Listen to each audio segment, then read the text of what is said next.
ఈ రోజైతే మా ఇంట్లో చికెన్ వేడివేడిగా గారెలండి. టేస్ట్ తింటా ఉంటే అబ్బా అబ్బా ఏమన్నా ఉందా అండి, తింటే ఇంకా వాటిని విడిచిపెట్టం అసలు.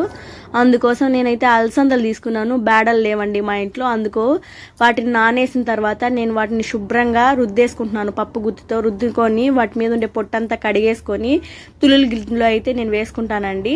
వాటిలో ఉండే వాటర్ అంతా వెళ్ళిపోతుంది. అంత లోపల నేను చికెన్ కోసం ఇంకా కడాయి పెట్టుకొని ఆనియన్, కర్రీ లీవ్స్ వేసుకొని టమాటా వేసుకొని బాగా కలబెట్టేసుకొని ఉప్పు పసుపు వేసేసుకుంటున్నానండి.